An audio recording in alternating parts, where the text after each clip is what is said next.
Hello everyone, welcome to Nisha knowledge. Uttar Pradesh university of medical sciences की तरफ से वेरियस पोस्ट पर वैकेंसी आई है, जिसके फॉर्म 3 अगस्त से 28 अगस्त तक भरे जाएंगे, जिसमें आपका सीबीटी बेस्ड एग्जाम होगा।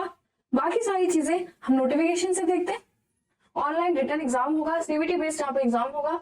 Details of unreserve and reserve category wise आपको टेबल में मेंशन है कि रिजर्व कैटेगरी और अनरिजर्व कैटेगरीज के लिए क्या क्या क्राइटेरिया यहाँ पे मेंशन है। वो सारी चीजें हम नोटिफिकेशन से देखते हैं। ऑनलाइन आपको फॉर्म फिल करना होगा, ऑनलाइन आपको रजिस्ट्रेशन कराना होगा, सारे डॉक्यूमेंट्स आपको ऑनलाइन ही शो करने होंगे। ऑफिशियल वेबसाइट होगी www.upums.ac.in। 18 साल से 40 साल तक के लोग यहाँ पे अप्लाई कर सकते हैं।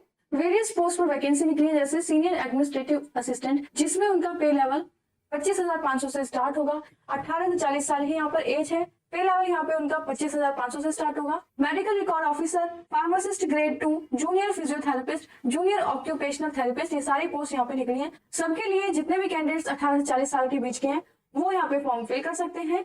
एजुकेशन क्वालिफिकेशन यहाँ पे सबके लिए अलग अलग है। एजुकेशन क्वालिफिकेशन के लिए सीनियर एडमिनिस्ट्रेटिव असिस्टेंट के लिए graduate with knowledge of noting and drafting and knowledge of computer. तो पहली क्वालिफिकेशन आपको ये चाहिए कि आपको कंप्यूटर की नॉलेज होनी चाहिए, नोट करने की, ड्राफ्ट करने की।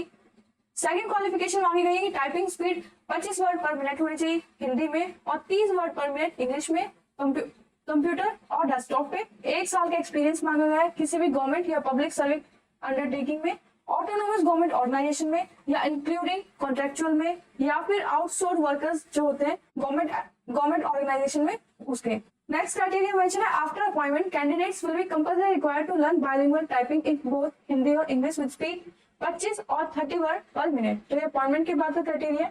This will be the responsibility of the candidate to acquire the said speed within 2 year and probation period of the candidate. तो यहाँ पे बोला है कि आपका जब सिलेक्शन होगा उसके 2 साल के अंदर आपको टाइपिंग स्पीड आपको कर लेनी है अपनी। फिर उसके बाद आपका टेस्ट होगा, जब आपके 2 साल हो जाएंगे, उसमें आप फेल हो जाते हैं तो आपको टर्मिनेट कर दिया जाएगा। स्टेनोग्राफर के लिए एजुकेशन क्वालिफिकेशन यहाँ पे मेंशन है, आपको ग्रेजुएट होना चाहिए। स्टेनोग्राफी स्पीड आपकी 80 वर्ड पर मिनट हिंदी में और इंग्लिश में होनी चाहिए। टाइपिंग स्पीड 25 वर्ड पर मिनट हिंदी में, 30 वर्ड पर मिनट इंग्लिश में, कंप्यूटर या डेस्कटॉप पे। कंप्यूटर एप्लीकेशंस की आपको नॉलेज होनी चाहिए। अपॉइंटमेंट के बाद 20 वर्ड और 30 वर्ड पर मिनट आपको टाइपिंग आनी चाहिए हिंदी और इंग्लिश में। 2 साल के अंदर आपको यहाँ पे ये सीख लेना है। अगर आप नहीं सीखते तो आपको टर्मिनेट कर दिया जाएगा।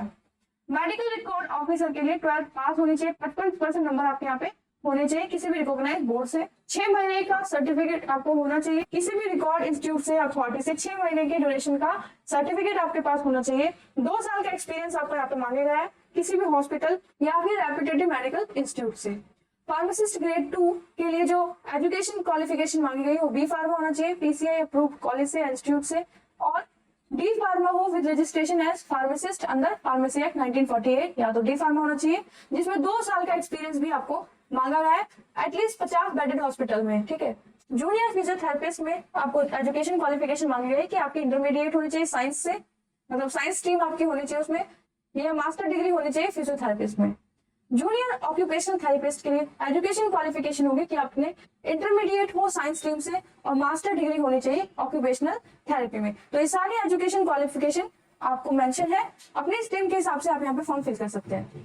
SC/ST कैटेगरी के जो ऑर्थोपेडिक फिजिकली हैंडीकैप्ड लोग हैं उनके लिए 15 साल यहाँ पे रिलैक्सेशन मेंशन है, और जो गवर्नमेंट एम्प्लॉय हैं जो यहाँ पे फॉर्म फिल करना चाहते हैं उनके लिए 3 साल एज रिलैक्सेशन मेंशन है। कास्ट सर्टिफिकेट वगैरह यहाँ पे सब आपको मेंशन करने होंगे।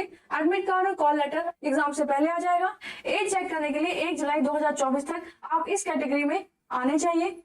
अगर आप उत्तर प्रदेश के SC/ST OBC के कैंडिडेट्स हैं तो 5 साल का एज रिलैक्सेशन उन सभी लोगों के लिए है जो उत्तर प्रदेश के रहने वाले हैं। अदर स्टेट्स के लिए रिलैक्सेशन नहीं है। फॉर्म आ चुके हैं, जल्दी से फॉर्म फिल कीजिए। इन फॉर्म्स के रिगार्डिंग कोई भी अपडेट्स आती है तो चैनल पे आपको मिल जाएगी। एक प्लेलिस्ट मेंशन है, वहाँ पे बाकी सारे पोस्ट के लिए, वैकेंसीज के लिए अपडेट कर दिया जाता है। जो भी इस वीडियो को देख रहे हैं लाइक शेयर सब्सक्राइब जरूर कीजिएगा। चैनल के बेल आइकन को प्रेस करके रखिए ताकि आगे आने वाले वीडियोस की रेगुलर नोटिफिकेशन आपको मिलती रहे। अपने फ्रेंड्स के साथ जरूर शेयर कीजिए ताकि वो भी ये फॉर्म फिल कर सके। All the best, thank you.